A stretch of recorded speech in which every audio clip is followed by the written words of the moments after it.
Hello friends, आप सभी का स्वागत है। इस वीडियो में हम लोग देखेंगे बिहार एसआई के लिए प्रैक्टिस सेट, जो कि हमारा प्रैक्टिस सेट नंबर 3 होगा। आप अगर प्रैक्टिस सेट 1 और 2 नहीं कर रहे हैं तो आप जाकर के चैनल पे कर लेंगे, और आप इस सेट में कितना स्कोर कर पाते हैं ये हमें कमेंट करके ज़रूर बताएंगे। तो चलिए शुरू करते हैं। सबसे पहला क्वेश्चन है हमारा कि जनगणना 2011 के अनुसार सर्वाधिक साक्षरता दर वाला केंद्र शासित प्रदेश कौन है।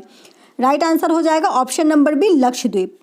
लक्षद्वीप सर्वाधिक साक्षरता दर वाला केंद्र शासित प्रदेश है, और यहाँ की साक्षरता दर कितनी है तो 91.8% यहाँ की साक्षरता दर है।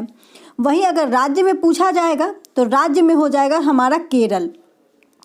सर्वाधिक साक्षरता दर वाला राज्य हो जाएगा केरल।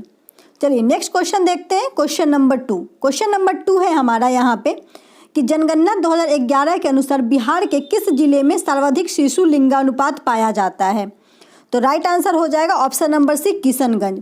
किशनगंज में सर्वाधिक शिशु लिंगानुपात पाया जाता है, और लिंगानुपात कितना है तो 971। शिशु लिंगानुपात है 971। वहीं न्यूनतम कहाँ पे पाया जाता है तो न्यूनतम भी याद रखेंगे, न्यूनतम वैशाली। न्यूनतम यहाँ पे शिशु लिंगानुपात हो जाएगा वैशाली में, कितना है तो 904। और वहीं अगर पूछा जाएगा कि बिहार में लिंगानुपात में सबसे ज़्यादा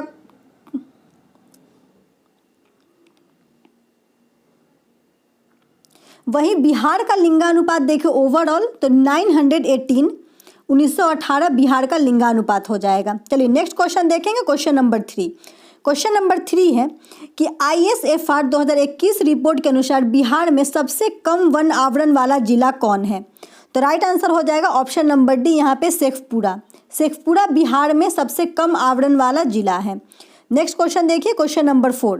क्वेश्चन नंबर 4 है कि एशियाई विकास बैंक की स्थापना कब की गई थी। राइट आंसर हो जाएगा ऑप्शन नंबर डी, 1966। 1966 में एशियाई विकास बैंक की स्थापना की गई थी।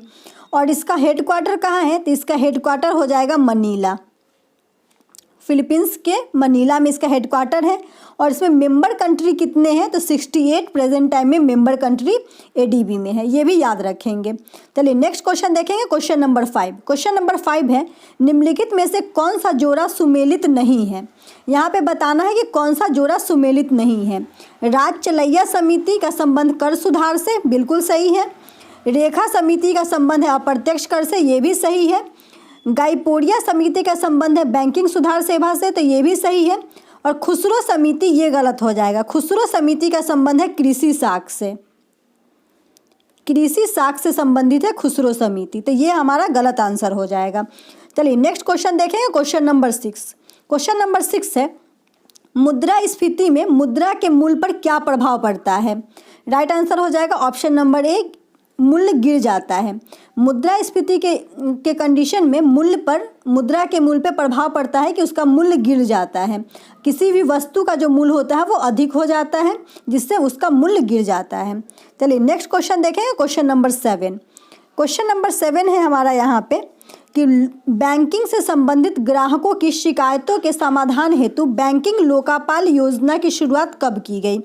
राइट आंसर हो जाएगा ऑप्शन नंबर बी, 1995 में, 1995 में बैंकिंग से संबंधित ग्राहकों की शिकायत के समाधान हेतु बैंकिंग लोकपाल योजना की शुरुआत की गई। और बैंकिंग लोकपाल योजना की शुरुआत किसके द्वारा किया गया तो रिजर्व बैंक के द्वारा। रिजर्व बैंक के द्वारा ये इसकी शुरुआत किया गया, तो ये भी ध्यान रखेंगे। चलिए नेक्स्ट क्वेश्चन देखते हैं, क्वेश्चन नंबर 8। क्वेश्चन नंबर 8 है कम आय वाले परिवार एवं छोटे व्यवसाय को व्यापक वित्तीय सेवाएं उपलब्ध कराने हेतु किस समिति का गठन किया गया है। तो राइट आंसर हो जाएगा ऑप्शन नंबर सी, नचिकेता मोड़ समिति। नचिकेता मोड़ समिति का संबंध यहाँ पे हो जाएगा कम आय वाले परिवार एवं छोटे व्यवसाय को व्यापक वित्तीय सेवाएं उपलब्ध कराने हेतु गठन। और वहीं पे उर्जित पटेल समिति देखेंगे तो इसका संबंध हो जाएगा मौद्रिक नीति से। वहीं फिर बिमल जलान देखें तो इसका संबंध हो जाएगा नए बैंकों को परमिट देने हेतु समीक्षा करने के लिए बिमल जलान समिति का गठन किया गया। चलिए नेक्स्ट देखेंगे, क्वेश्चन नंबर 9। क्वेश्चन नंबर 9 है कृषि एवं ग्रामीण विकास हेतु ऋण प्रदान करने वाली देश की शीर्षस्थ संस्था है। राइट आंसर हो जाएगा option number C, NABARD. NABARD कृषि और ग्रामीण विकास हेतु ऋण प्रदान करने वाली संस्था है। और नाबार्ड की स्थापना कब होती है? तो 12 जुलाई 1982 को नाबार्ड की स्थापना हुई। और किस समिति के सिफारिश पे? तो याद रख लेंगे, शिवरमन समिति। शिवरमन समिति के सिफारिश पे नाबार्ड की स्थापना की गई। नेक्स्ट क्वेश्चन देखिए, क्वेश्चन नंबर 10। क्वेश्चन नंबर 10 है कि दिए गए विकल्पों में कौन प्रत्यक्ष कर का उदाहरण नहीं है? तो सेवा कर प्रत्यक्ष कर का उदाहरण नहीं है, यह एक अप्रत्यक्ष कर है। और सेवा कर की शुरुआत कब से की गई? तो 1995 इसका राइट आंसर हो जाएगा। नेक्स्ट क्वेश्चन देखिए, क्वेश्चन नंबर 11। क्वेश्चन नंबर 11 है, सिंधु घाटी सभ्यता के किस एकमात्र नगर के घरों के दरवाजे मुख्य सड़क की ओर खुलते थे? राइट आंसर हो जाएगा option number C, Lothal. Sindhu घाटी सभ्यता का एकमात्र ऐसा लोथल स्थल था जहाँ की घरों के दरवाजे मुख्य सड़क की ओर खुलती थी। और लोथल कहाँ पे है? तो ये गुजरात में है। लोथल गुजरात में है। किस नदी के किनारे है? तो ये भोगवा नदी के किनारे है, ये भी ध्यान रखेंगे। और लोथल से क्वेश्चन पूछा जाता है कि नेक्स्ट क्वेश्चन देखते हैं, क्वेश्चन नंबर 12। अशोक के किस शिलालेख में धम्म की व्याख्या की गई है? राइट आंसर हो जाएगा ऑप्शन नंबर डी, 11वें शिलालेख में धम्म की व्याख्या की गई है। और वहीं चौथे शिलालेख में देखेंगे तो धम्म की घोषणा, अगर धम्म की घोषणा पूछा जाए तो ये हो जाएगा हमारा धम्म की घोषणा चौथे शिलालेख में, और धम्म की व्याख्या की गई है 11वें शिलालेख में। और 5वें शिलालेख में धम्म महामात्र की नियुक्ति की चर्चा की गई है। नेक्स्ट क्वेश्चन देखिए, क्वेश्चन नंबर 13। क्वेश्चन नंबर 13 है कि कांची के कैलाश मंदिर का निर्माण किसके द्वारा करवाया गया था? राइट आंसर हो जाएगा option number B, Narasimha Varman द्वितीय के द्वारा। कांची के कैलाश मंदिर का निर्माण नरसिंह वर्मन द्वितीय के द्वारा करवाया गया था। और ये मंदिर किस शैली में थी? तो द्रविड़ शैली, द्रविड़ स्थापत्य शैली में इस मंदिर का निर्माण कराया गया था। और इसे राजेश्वर मंदिर के नाम से भी जाना जाता है, तो ये भी ध्यान रखेंगे। नरसिंह वर्मन से क्वेश्चन पूछता है कि ये किस वंश के शासक हैं? तो ये पल्लव शासक हैं, पल्लव वंश से इनका संबंध हो जाएगा। नेक्स्ट क्वेश्चन देखिए, क्वेश्चन नंबर 14। क्वेश्चन नंबर 14 है, इब्न बतूता किस शासक के शासनकाल में भारत आया था? राइट आंसर हो जाएगा ऑप्शन नंबर ए, मोहम्मद बिन तुगलक। मोहम्मद बिन तुगलक के शासनकाल में इब्न बतूता भारत आया था। और इब्न बतूता कहाँ का रहने वाला था? तो ये मोरक्को का निवासी था, यह मोरक्को निवासी था। और इब्न बतूता का एक पुस्तक याद रखेंगे, रेहला, जो कि एग्जामिनेशन में पूछा जाता है। और कब आया था? तो 1333 याद रखेंगे, 1333 में यह मोहम्मद बिन तुगलक के दरबार में आया था, या फिर इनके शासनकाल में आया था। नेक्स्ट क्वेश्चन देखिए, क्वेश्चन नंबर 15। क्वेश्चन नंबर 15 है यहाँ पे कि विजयनगर साम्राज्य के संबंध में निम्नलिखित में से असत्य कथन की पहचान करें। विजयनगर साम्राज्य की स्थापना हरिहर एवं बुक्का ने किया था, बिल्कुल सही है। कृष्णदेव राय के दरबार में तेलुगु साहित्य के 8 सर्वश्रेष्ठ कवि रहते थे जिन्हें अष्टदिग्गज कहा जाता था, तो ये भी सही है। और देवराय प्रथम को गजबेटकर कहा जाता, तो ये हमारा गलत हो जाएगा, क्योंकि देवराय द्वितीय को गजबेटकर के उपाधि दी गई थी। और देवराय द्वितीय से याद रखेंगे, गजबेटकर इन्हें क्यों कहा जाता था? तो हाथियों का शिकार के लिए, हाथियों का शिकारी कहा जाता था देवराय द्वितीय को। तो ऑप्शन नंबर सी यहाँ पे गलत हो जाएगा, यहाँ पे असत्य कथन पूछा जा रहा था, तो यही राइट आंसर हो जाएगा। नेक्स्ट देख लीजिए, कृष्णदेव राय ने आंध्र पितामह की उपाधि धारण की, तो ये भी सही है। चलिए नेक्स्ट क्वेश्चन है, क्वेश्चन नंबर 16। क्वेश्चन नंबर 16 है कि मुगल काल से संबंध में निम्नलिखित असत्य जोड़े की पहचान करना है। जहांगीर का जन्म फतेहपुर सीकरी उत्तर प्रदेश में हुआ, बिल्कुल सही है। अकबर का जन्म अमरकोट में हुआ पाकिस्तान, तो ये भी सही हो जाएगा। औरंगजेब का जन्म दादोह गुजरात, तो ये भी सही हो जाएगा। और तानसेन का जन्म, तो ये गलत हो जाएगा, तानसेन का जन्म मध्य प्रदेश के ग्वालियर में हुआ था, ग्वालियर। चलिए नेक्स्ट क्वेश्चन देखें, क्वेश्चन नंबर 17। क्वेश्चन नंबर 17 है कबूलियत एवं पट्टा प्रथा की शुरुआत किसके द्वारा किया गया? तो कबूलियत एवं पट्टा प्रथा की शुरुआत किया गया था शेरशाह सूरी के द्वारा। और शेरशाह सूरी के द्वारा सूर्यवंश की स्थापना की गई थी, तो आप ये भी याद रखेंगे।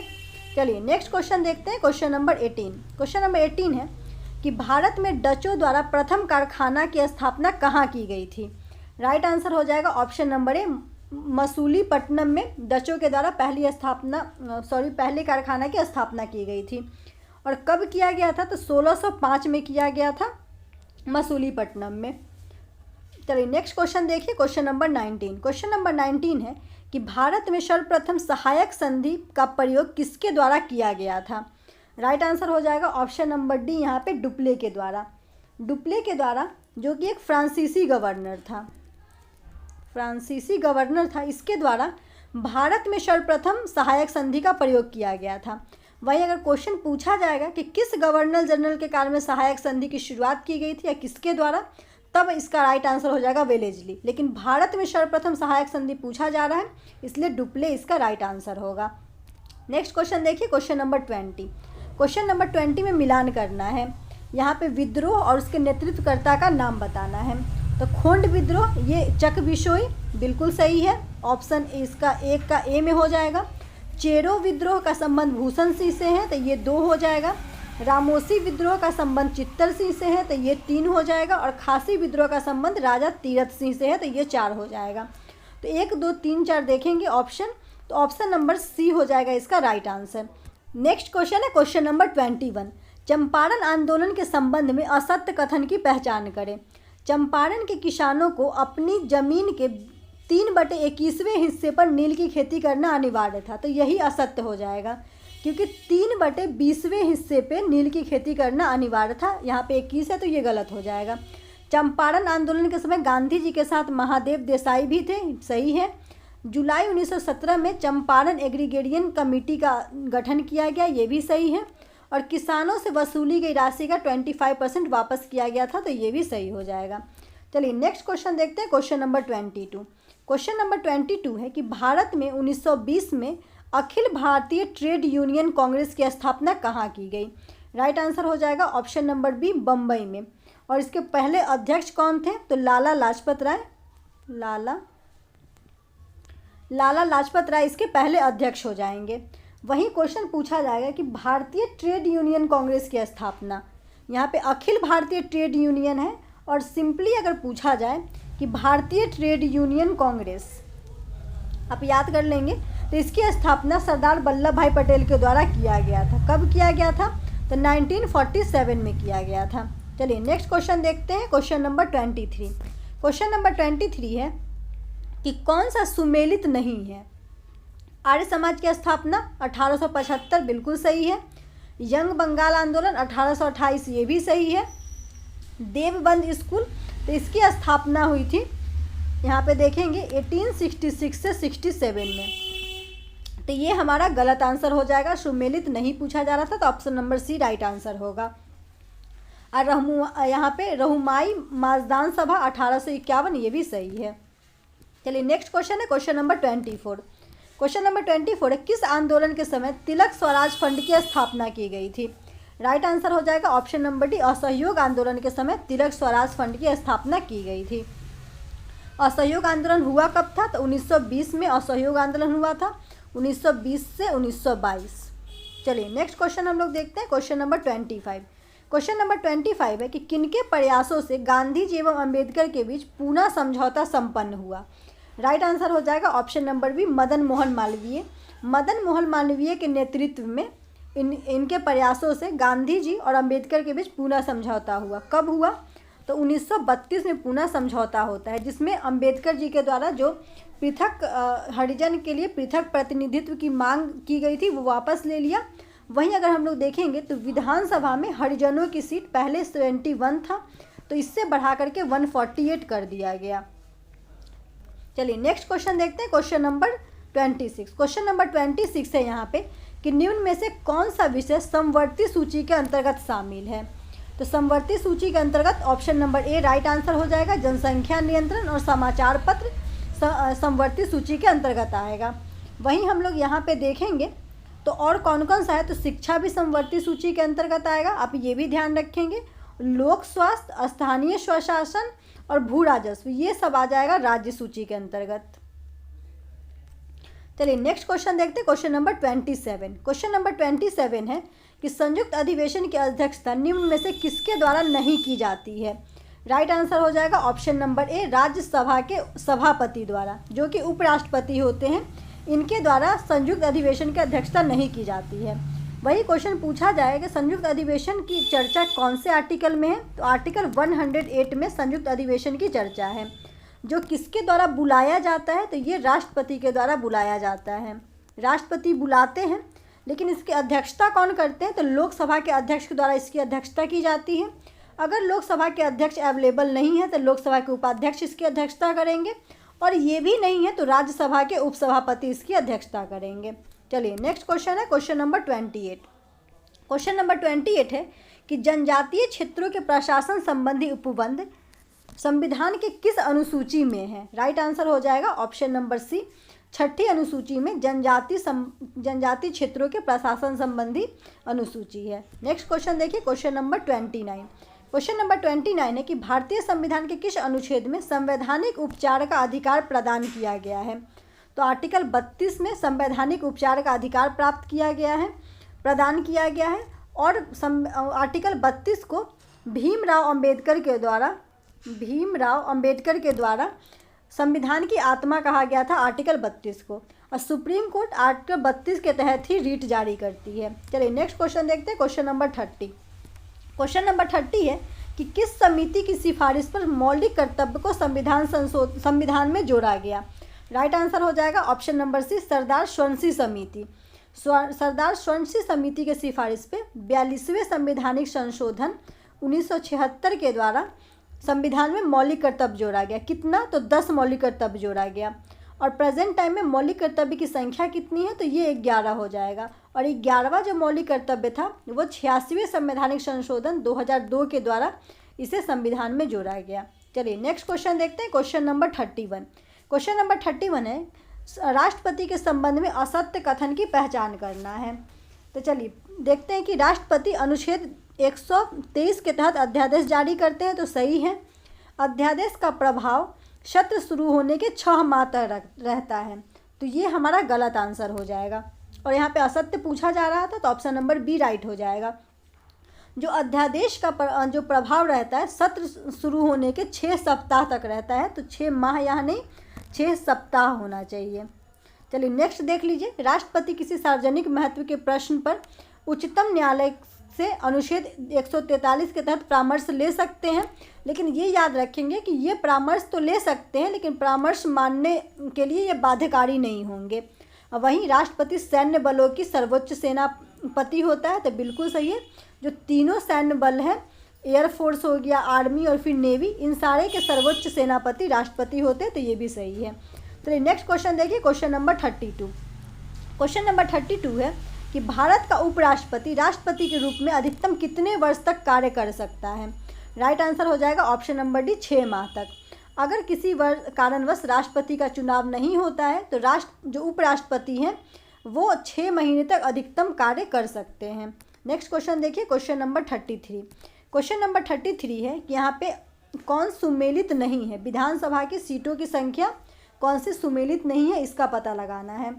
तो राइट आंसर इसका हो जाएगा option number B Uttarakhand. Uttarakhand में विधानसभा की सीटों की संख्या है 70, पंजाब में 117, मणिपुर में 60 और गोवा में 40। चलिए नेक्स्ट क्वेश्चन है क्वेश्चन नंबर 34। क्वेश्चन नंबर 34 है कि निम्न में से कौन सी प्रक्रिया आयरलैंड की संविधान से नहीं लिया गया है। तो राष्ट्रपति के निर्वाचक मंडल की व्यवस्था कौन सा नहीं लिया गया है पूछा जा रहा है। तो राष्ट्रपति के निर्वाचक मंडल की व्यवस्था, नेक्स्ट देखेंगे राज्यसभा के सदस्यों का निर्वाचन और संसदीय विशेषाधिकार, तो ये बी और सी नहीं लिया गया है। राज्यसभा के सदस्यों का निर्वाचन दक्षिण अफ्रीका के संविधान से लिया गया है। वहीं अगर क्वेश्चन पूछा जाता कि राज्यसभा में 12 सदस्यों का मनोनयन, तो ये हमारा हो जाता आयरलैंड के संविधान से। और संसदीय विशेषाधिकार, तो संसद सर्वोच्च है, कहाँ से लिया गया है, तो ये ब्रिटेन याद रखेंगे।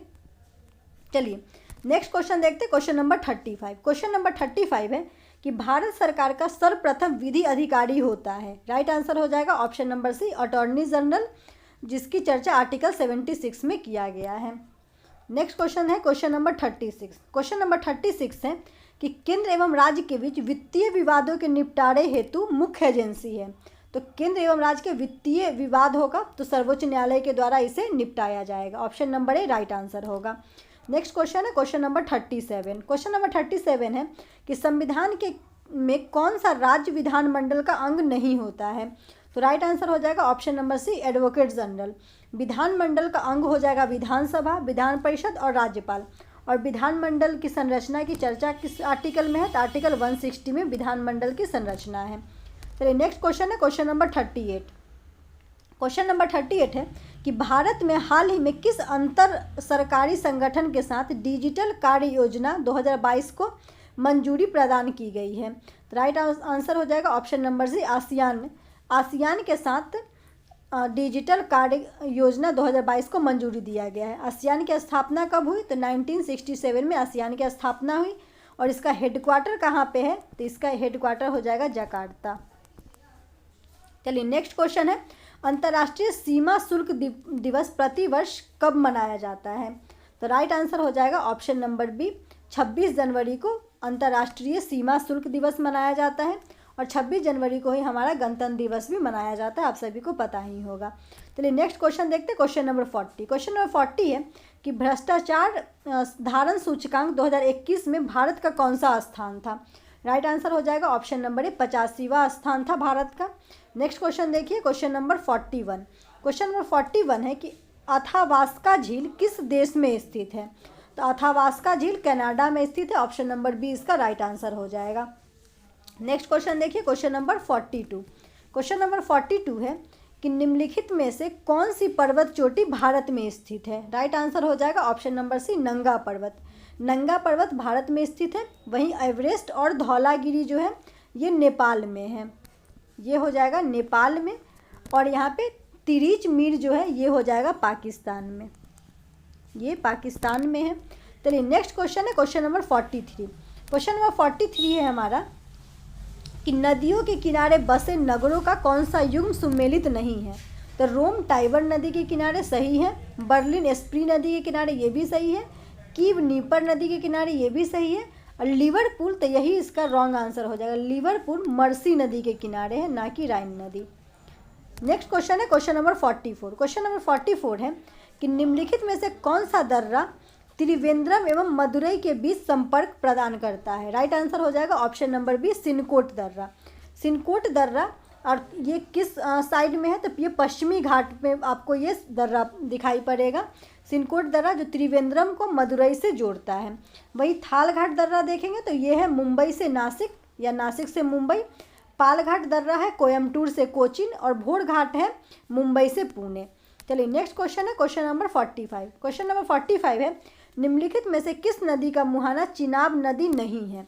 तो राइट आंसर हो जाएगा ऑप्शन नंबर ए, व्यास नदी का मुहाना चिनाब नहीं होगा, क्योंकि व्यास नदी हरिके बैरेज जो है पास, उसके पास में आकर के ये सतलज नदी में मिल जाती है। और ये सतलज, रावी और झेलम ये सारा का मुहाना है चिनाब नदी। नेक्स्ट क्वेश्चन है क्वेश्चन नंबर 46। क्वेश्चन नंबर 46 है कि ग्रीष्म ऋतु में होने वाली वर्षा को कहाँ पर आम्र वर्षा के नाम से जाना जाता है? तो ये केरल और कर्नाटक वाला जो एरिया है यहाँ पे आम्र वर्षा के नाम से जाना जाता है। और रीजन क्या होता है? तो आम के फसल के लिए ये लाभदायक होता है, आम के लिए ये लाभदायक होता है, इसीलिए इसे आम्र वर्षा के नाम से जाना जाता है। नेक्स्ट क्वेश्चन है क्वेश्चन नंबर 47। क्वेश्चन नंबर 47 है कि लाल मिट्टी के लाल रंग का कारण क्या है? राइट आंसर हो जाएगा ऑप्शन नंबर सी, लौह ऑक्साइड की उपस्थिति के कारण लाल मिट्टी का रंग लाल होता है। नेक्स्ट क्वेश्चन देखिए क्वेश्चन नंबर 48। क्वेश्चन नंबर 48 है कि कर्नाटक का कोलार खान किस खनिज पदार्थ हेतु प्रसिद्ध है? राइट आंसर हो जाएगा ऑप्शन नंबर डी, सोना के लिए, जिसे हम लोग KGF के नाम से भी जानते हैं। कर्नाटक का जो कोलार खान है, और यहाँ से लगभग देश का 98% सोना का उत्पादन इस कोलार से ही होता है, जो कि कर्नाटका में है। नेक्स्ट क्वेश्चन है क्वेश्चन नंबर 49। 49 है कि स्वेज नहर निम्नलिखित में से किसको मिलाती है? तो स्वेज नहर मिलाती है भूमध्य सागर को लाल सागर से। यहाँ पे SBL से आप याद रख सकते हैं। स्वेज नहर मिलाती है भूमध्य सागर को लाल सागर से, SBL। चलिए नेक्स्ट क्वेश्चन है क्वेश्चन नंबर 50। निम्नलिखित राज्यों में से किसे भारत का कोहिनूर कहा जाता है? राइट आंसर हो जाएगा option number D, Andhra Pradesh को। आंध्र प्रदेश से ही कोहिनूर हीरा की प्राप्ति हुई थी, इसीलिए इसे भारत का कोहिनूर के नाम से भी जाना जाता है। नेक्स्ट क्वेश्चन देखिए क्वेश्चन नंबर 51। क्वेश्चन नंबर 51 है कि निम्नलिखित में से कौन सा सदिश राशि नहीं है? राइट आंसर हो जाएगा ऑप्शन नंबर डी, दाब। प्रेशर सदिश राशि नहीं है, और वैसी राशि जिसमें दिशा और परिणाम दोनों होता है वो हो जाएगा हमारा सदिश राशि। चलिए नेक्स्ट क्वेश्चन है क्वेश्चन नंबर 52। क्वेश्चन नंबर 52 है कि निम्नलिखित में से कौन सा उपकरण ध्वनि ऊर्जा को विद्युत ऊर्जा में परिवर्तित करता है। तो ध्वनि ऊर्जा को विद्युत ऊर्जा में माइक्रोफोन के द्वारा परिवर्तित किया जाता है। वहीं यहाँ पे अगर सितार देखेंगे तो ये मैकेनिकल को साउंड में चेंज करता है, यांत्रिक ऊर्जा को साउंड एनर्जी में। और विद्युत मोटर देखेंगे तो ये विद्युत ऊर्जा को यांत्रिक ऊर्जा में चेंज करता है। और लाउड स्पीकर होगा ये लाउड स्पीकर जो है विद्युत ऊर्जा को ध्वनि ऊर्जा में चेंज करता है। चलिए नेक्स्ट क्वेश्चन है क्वेश्चन नंबर 53। क्वेश्चन नंबर 53 है कि भू अस्थायी उपग्रह पृथ्वी से लगभग कितनी ऊंचाई पर स्थापित किए जाते हैं। राइट आंसर हो जाएगा ऑप्शन नंबर सी, 36,000 किलोमीटर की ऊंचाई पर स्थापित किए जाते हैं। नेक्स्ट क्वेश्चन देखिए क्वेश्चन नंबर 54। क्वेश्चन नंबर 54 है कि दिए गए विकल्पों में से कौन प्राथमिक सेल के उदाहरण है। तो शुष्क सेल, डेनियल सेल और वोल्टीय सेल उपयुक्त सभी प्राथमिक सेल के उदाहरण हैं। नेक्स्ट क्वेश्चन देखिए क्वेश्चन नंबर 55। क्वेश्चन नंबर 55 है कि नाभिकीय रिएक्टर का निर्माण सर्वप्रथम किस देश में किया गया। राइट आंसर हो जाएगा ऑप्शन नंबर डी, अमेरिका में किया गया। किसके द्वारा किया गया। तो एनरिको फर्मी के द्वारा किया गया। कब किया गया। तो 1942 में किया गया। चलिए नेक्स्ट क्वेश्चन देखिए क्वेश्चन नंबर 56। क्वेश्चन नंबर 56 है कि ताप बढ़ने पर चालक के विद्युत प्रतिरोध पर क्या प्रभाव पड़ता है। तो ताप बढ़ने पे चालक का जो विद्युत प्रतिरोध है वो बढ़ता है। Option number B right answer होगा। नेक्स्ट क्वेश्चन है क्वेश्चन नंबर 57। क्वेश्चन नंबर 57 है कि सेब में निम्नलिखित में से कौन सा अम्ल पाया जाता है। तो सेब में मैलिक अम्ल पाया जाता है। ऑप्शन नंबर सी इसका राइट आंसर होगा। नेक्स्ट क्वेश्चन देखिए क्वेश्चन नंबर 58। क्वेश्चन नंबर 58 है कि निम्नलिखित में से कौन थर्मोप्लास्टिक का उदाहरण है। राइट आंसर हो जाएगा ऑप्शन नंबर सी, टेफ्लॉन। ये थर्मोप्लास्टिक का उदाहरण है। नेक्स्ट क्वेश्चन देखिए क्वेश्चन नंबर 59। क्वेश्चन नंबर 59 है कि सबसे अच्छा अपस्फोट रोधी यौगिक है। राइट आंसर हो जाएगा option number B, tetraethyl lead. ये सबसे अच्छा अपस्फोट रोधी यौगिक है। नेक्स्ट क्वेश्चन देखिए क्वेश्चन नंबर 60। डोलामाइट किस धातु का प्रमुख अयस्क है। राइट आंसर हो जाएगा ऑप्शन नंबर ए, कैल्शियम का डोलामाइट अयस्क है। और कैल्शियम के कुछ और अयस्क देख लीजिए, जैसे जिप्सम हो गया, फ्लोस्फार हो गया या कैल्साइट हो गया। चलिए नेक्स्ट क्वेश्चन देखते हैं क्वेश्चन नंबर 61। क्वेश्चन नंबर 61 है कि निम्नलिखित में से कौन सा युग्म सही सुमेलित नहीं है। फाइकोलॉजी शैवाल का अध्ययन सही है। माइकोलॉजी कवक का अध्ययन सही है। पोमोलॉजी में फलों का अध्ययन किया जाता है। यहाँ पे फूलों है तो यहीं पे गलत हो जाएगा। और एंटेमोलॉजी में कीटों का अध्ययन ये भी सही है। नेक्स्ट क्वेश्चन देखिए क्वेश्चन नंबर 62। क्वेश्चन नंबर 62 है कि जीव द्रव्य में सर्वाधिक मात्रा में कौन सा तत्व पाया जाता है। राइट आंसर हो जाएगा ऑप्शन नंबर डी, यहाँ पे ऑक्सीजन सबसे ज़्यादा पाया जाता है, लगभग 76%। नेक्स्ट क्वेश्चन है क्वेश्चन नंबर 63। क्वेश्चन नंबर 63 है फिलॉसफी जूलॉजी नामक पुस्तक की रचना किसके द्वारा किया गया। तो लैमार्क के द्वारा किया गया। और लैमार्क ने ही उपार्जित लक्षणों के वंशागति का जो सिद्धांत है इन्हीं के द्वारा दिया गया था। नेक्स्ट क्वेश्चन देखेंगे क्वेश्चन नंबर 64 है कि निम्नलिखित में से कौन थैलोफाइटा वर्ग का प्रतिनिधित्व करता है। राइट आंसर हो जाएगा यहाँ पे प्रतिनिधित्व जस्ट ए मिनट नहीं करता है क्वेश्चन है। तो राइट आंसर हो जाएगा ऑप्शन नंबर ए, स्फैग्नम। और स्फैग्नम जो है ये ब्रायोफाइटा का प्रतिनिधित्व करता है, ब्रायोफाइटा का। और यहाँ पे शैवाल, कवक और जीवाणु ये सारे थैलोफाइटा का प्रतिनिधित्व करते हैं। नेक्स्ट क्वेश्चन देखेंगे क्वेश्चन नंबर 65। क्वेश्चन नंबर 65 है यहाँ पे बताना है कि निम्नलिखित में से फल एवं उसके खाए जाने वाले भाग का कौन सा जोड़ा सही सुमेलित नहीं है। तो यहाँ पे हम लोग देखेंगे सेब। तो सेब का पुष्पासन कौन सा सुमेलित नहीं है ये पूछा जा रहा है। सेब का पुष्पासन, काजू का बीज पत्र, नारियल का मध्य फल बीती और अनानास का परिदल पुंज। तो ऑप्शन नंबर ए हो जाएगा, सेब का पुष्पासन नहीं, इसका मांसल भाग खाया जाता है। नेक्स्ट क्वेश्चन देखिए क्वेश्चन नंबर, या फिर यहाँ पे इसका राइट आंसर हो जाएगा, अगर इसका हो जाएगा ऑप्शन नंबर सी, नारियल। नारियल का हम लोग भ्रूण कोष खाते हैं, भ्रूण कोष।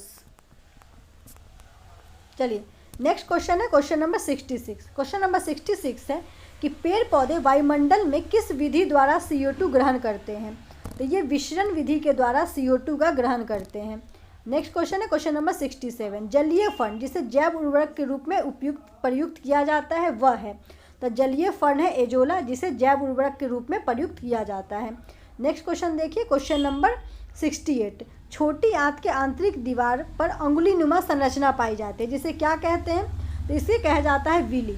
अंगुलीनुमा संरचना होती है, इसे विली कहा जाता है, जहाँ पे गैसीय एक्सेशन का काम किया जाता है। नेक्स्ट क्वेश्चन देखेंगे, क्वेश्चन नंबर 69। इसमें बताना है कि पौधे की वृद्धि को मापने के लिए प्रयुक्त उपकरण है। राइट आंसर हो जाएगा ऑप्शन नंबर ए, क्रेस्कोग्राफ के द्वारा पौधे की वृद्धि मापी जाती है।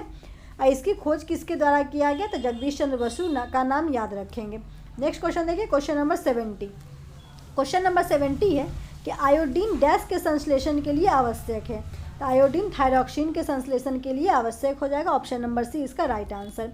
नेक्स्ट क्वेश्चन है क्वेश्चन नंबर 71। क्वेश्चन नंबर 71 है कि निम्नलिखित में से कौन सा एक मछली है? राइट आंसर हो जाएगा ऑप्शन नंबर सी समुद्री घोड़ा। समुद्री घोड़ा एक मछली है। और ये रेजर फिश, हैग फिश, रजत फिश, ये सब फॉल्स फिश हो जाएंगे, जो कि जलीय जीव के अंतर्गत इन्हें रखा जाता है। नेक्स्ट देखिए, क्वेश्चन नंबर 72। क्वेश्चन नंबर 72 है कि ओलिव रिडले टर्टल के संरक्षण हेतु परियोजना किस अभ्यारण्य में चलाई जा रही है? राइट आंसर हो जाएगा ऑप्शन नंबर डी भीतरकनिका वन्यजीव अभ्यारण्य। कहाँ पे है? तो ये ओडिशा में है। चलिए नेक्स्ट क्वेश्चन है क्वेश्चन नंबर 73। क्वेश्चन नंबर 73 है कि बधावन आर्द्रभूमि किस राज्य में स्थित है? राइट आंसर हो जाएगा ऑप्शन नंबर ए गुजरात में। बधावन आर्द्रभूमि गुजरात में स्थित है। और ये क्या है? तो ये एक पक्षी अभ्यारण्य है, ये भी याद रखेंगे। चलिए नेक्स्ट क्वेश्चन है क्वेश्चन नंबर 74। क्वेश्चन नंबर 74 है कि विश्व प्रवासी पक्षी दिवस कब मनाया जाता है? राइट आंसर हो जाएगा ऑप्शन नंबर यहाँ पे ऑप्शन नंबर बी 8 मई को विश्व प्रवासी पक्षी दिवस मनाया जाता है। वहीं 18 मई को विश्व संग्रहालय दिवस मनाया जाता है। 18 अप्रैल को देखेंगे तो विश्व विरासत दिवस मनाया जाता है।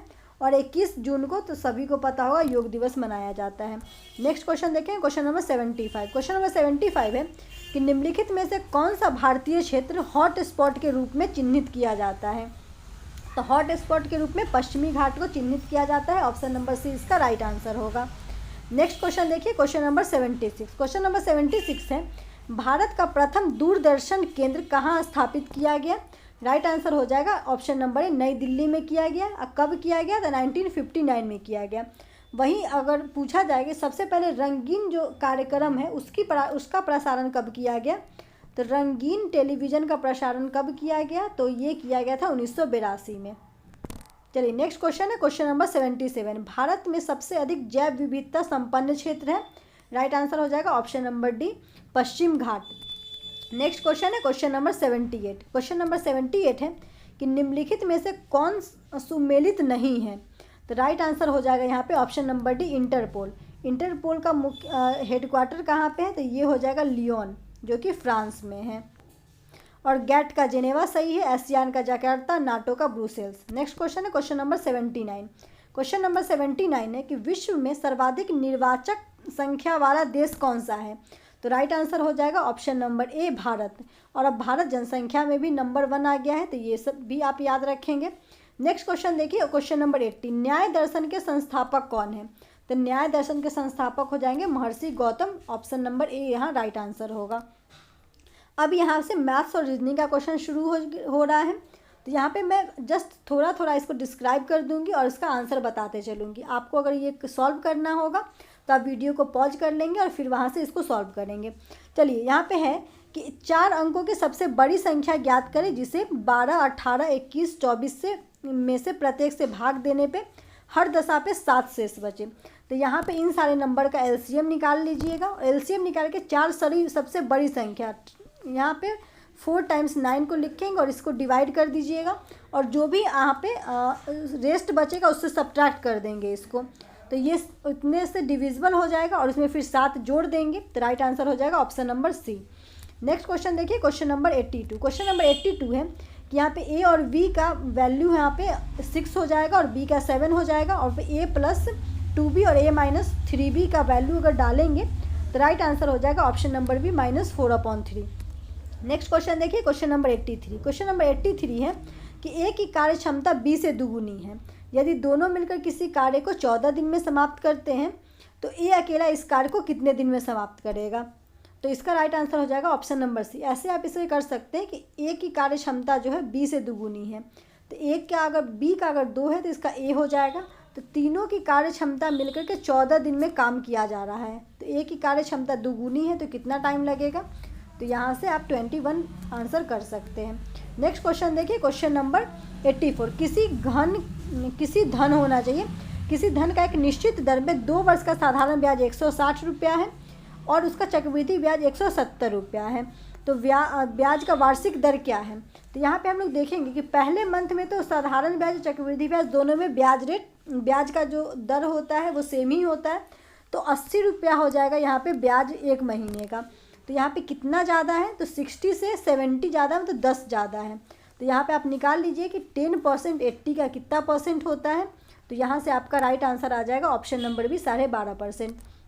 नेक्स्ट क्वेश्चन देखिए 85 में है कि एक शंक्वाकार तंबू है जिसका आधार 7 मीटर है और उसकी ऊंचाई 24 मीटर है, तो इसे बनाने के लिए एक 1.25 मीटर कितना चौड़ा कपड़ा लगेगा। तो आप यहाँ पे पाई आर एल निकाल लेंगे। एल निकालने के लिए फॉर्मूला पता ही होगा, √h² प्लस यहाँ पे r² कर देंगे, तो यहाँ पे 25 एल आ जाएगा। तो आप यहाँ फॉर्मूला में पुट करेंगे और इसको 1.25 से डिवाइड कर देंगे, तो राइट आंसर इसका आ जाएगा option number C. Next question देखिए, क्वेश्चन नंबर 86। क्वेश्चन नंबर 86 है यहाँ पे x³ - 6x + 7 को x + 1 से भाग देने पर शेषफल क्या होगा। तो आप इसको सिंपली अगर बनाएंगे तो x + 1 = 0 कर दीजिए, तो x का मान आ गया -1 और -1 यहाँ पे x में पुट कर देंगे, तो राइट आंसर आ जाएगा option number D. Next question देखिए, क्वेश्चन नंबर 87। क्वेश्चन नंबर 87 है कि यहाँ पे ए बी और सी डी पैरेलल दिया गया है, ए बी और सी डी पैरेलल है, यहाँ पे P + Q - R का वैल्यू पूछा जा रहा है, तो इसका राइट आंसर हो जाएगा option number D. Next question है क्वेश्चन नंबर 88। क्वेश्चन नंबर 88 है हमारा कि ए 1 किलोमीटर की दौड़ 3 मिनट 10 सेकेंड में कर लेता है, जबकि बी इस दौड़ में 3 मिनट 20 सेकेंड लेता है, तो ए बी से कितने मीटर से हारता है। तो आप ये निकाल लेंगे कि 3 मिनट और 20 सेकेंड है यहाँ पे, तो मिनट में ये 200 सेकेंड, सेकेंड में ये 200 सेकेंड हो जाएगा। 1000 जो यहाँ पे मीटर में निकाल लीजिए, मीटर में आंसर है, तो 1000 मीटर ये 200 सेकेंड में तय करता है, तो 1 सेकेंड में तो 200 से डिवाइड कर दीजिए, और 10 मीटर के यहाँ पे गैप है, तो 10 सेकेंड का गैप है, तो ये 10 सेकेंड से ही ये हारा है, तो इसको 10 से मल्टीप्लाई कर दीजिए, राइट आंसर आ जाएगा option number C. Next question है यहाँ पे इसको भिन्न को बदलना है, तो आप इसको बदल लेंगे, या हो जाएगा 372/9900, तो राइट आंसर हो जाएगा ऑप्शन नंबर ए। चलिए नेक्स्ट क्वेश्चन देखते हैं। क्वेश्चन नंबर है 90। क्वेश्चन नंबर 90 में एक वृत्त दिया हुआ है जिसका केंद्र ओ है, ए बी सी डी एक चक्रीय चतुर्भुज है, ए बी पैरेलल है सी डी से, और यहाँ पे BAC का वैल्यू दे रखा है और CAD का वैल्यू निकालना है, तो इसका राइट आंसर हो जाएगा यहाँ पे option number C 40। Next question देखिए, क्वेश्चन नंबर 91। अब रीजनिंग का क्वेश्चन आ गया, यहाँ पे चिन्ह वगैरह चेंज कर लेना है, मैं आपको इसका आंसर बता दे रही हूँ, आप वीडियो को पॉज करके बना करके फिर आंसर मैच कर लेंगे। राइट आंसर हो जाएगा option number A. Next question देखिए 92 में क्या है, सारे वर्ड्स का अल्फ़ाबेट को ऐड कर दिया है, तो इसको भी आप ऐड करेंगे तो राइट आंसर हो जाएगा option number B. Next question देखिए, क्वेश्चन नंबर 93 में सीरीज़ है, तो इसमें बताना है कौन सा गलत है, तो ऑप्शन नंबर डी यहाँ पे राइट हो जाएगा। 135 नहीं होगा, 137 इसका राइट आंसर हो जाएगा। नेक्स्ट क्वेश्चन देखिए, क्वेश्चन नंबर 94। क्वेश्चन नंबर 94 में यहाँ पे चिन्ह वगैरह चेंज करके इसका राइट आंसर बताना है, तो ऑप्शन नंबर सी इसका राइट आंसर हो जाएगा। नेक्स्ट क्वेश्चन देखिए, question number 95। Question number 95 Venn diagram का है, जिसमें बताया गया है कि एक आकृति में चिकित्सक है, शिक्षक और महिलाओं के बीच में कौन सा संबंध भली भांति दर्शाता है, तो ऑप्शन नंबर बी इसका राइट आंसर हो जाएगा। नेक्स्ट क्वेश्चन देखिए, क्वेश्चन नंबर 96। क्वेश्चन नंबर 96 है, ऐसे क्वेश्चन को पहले नीचे से पढ़ना शुरू करेंगे। तो आकाश का रंग क्या है, तो हमें पता है कि आकाश का रंग नीला होता है। अब देख लीजिए नीला रंग को क्या कहा जा रहा है, तो आप देखेंगे कि नीले को आकाश कहा जा रहा है, तो Akash option number D right answer हो जाएगा। क्वेश्चन नंबर 97 देखिए, 97 में है कि OEHM दिया हुआ है, इसका वर्ण से सार्थक अंग्रेजी शब्द कितना बनाया जा सकता है, तो इससे एक बनाया जा सकता है HOME home, option number D इसका राइट आंसर हो जाएगा। नेक्स्ट क्वेश्चन देखिए, क्वेश्चन नंबर 98। 98 में इसमें त्रिभुज की आकृति त्रिभुज की संख्या बतानी है, कितनी हो जाएगी। तो ऑप्शन नंबर डी 9 त्रिभुज इसमें बनेगा, आप काउंट कर लेंगे। नेक्स्ट क्वेश्चन देखिए, क्वेश्चन नंबर 99। क्वेश्चन नंबर 99 है कि एक परिवार में 5 विवाहित जोड़े हैं तथा प्रत्येक के 4-4 पुत्र हैं, परिवार में कुल कितने सदस्य हैं। तो यहाँ पे जैसे सिंपली देखने को मिल रहा है ना, वैसा होगा नहीं। यहाँ पे देखिए, यहाँ पे 30 बहुत लोग आंसर करेंगे जो कि गलत होगा। मैं आपको यहाँ पे क्लियर कर दे रही हूँ। देखिए यहाँ पे 5 विवाहित जोड़े हैं, तो कोई एक विवाहित जोड़े होंगे जिनके 4 बच्चे हैं। तो यहाँ से फिर आप प्लस माइनस कर लेंगे, क्योंकि ये सारे कपल्स हैं, प्लस माइनस, और फिर इन सब के 4-4 बच्चे हैं। तो आप इस टर्म में इसको ऐड करेंगे, तो 4 लोगों के 4-4 बच्चे हैं, तो 4 लोग ये खुद हो गए तो 8 हो गए, इन सभी के 4 बच्चे हैं, तो यहाँ पे 16 हो जाएगा। और ये 2 लोग ये पहले से हैं, तो 2 यहाँ पे ये ऐड कर देंगे, तो 26 यहाँ पे राइट आंसर होगा। नेक्स्ट क्वेश्चन देखिए, यहाँ पे लास्ट क्वेश्चन है कि सायंकाल 8:30 बजे एक घड़ी के घंटे एवं मिनट की सुई के बीच में कौन सा कोण होगा। तो इसका फॉर्मूला याद कर लीजिए। इसका फॉर्मूला होता है 30h - 11/2m। तो यहाँ पे आप डाल देंगे, ये h है आवर का और m मीन्स होता है मिनट। तो 30 इंटू कितने बजे, तो 8 बजे, और माइनस 11/2 और कितना मिनट है। तो यहाँ पे बोला जा रहा है कि 8:30 बजा है, तो 30 मिनट। इसको 15 से यहाँ पे आ जाएगा 240 और माइनस 165। तो यहाँ राइट आंसर हो जाएगा ऑप्शन नंबर बी 75। तो आपको यहाँ पे कमेंट करके बताना है कि आपने कितना स्कोर किया। Thanks for watching.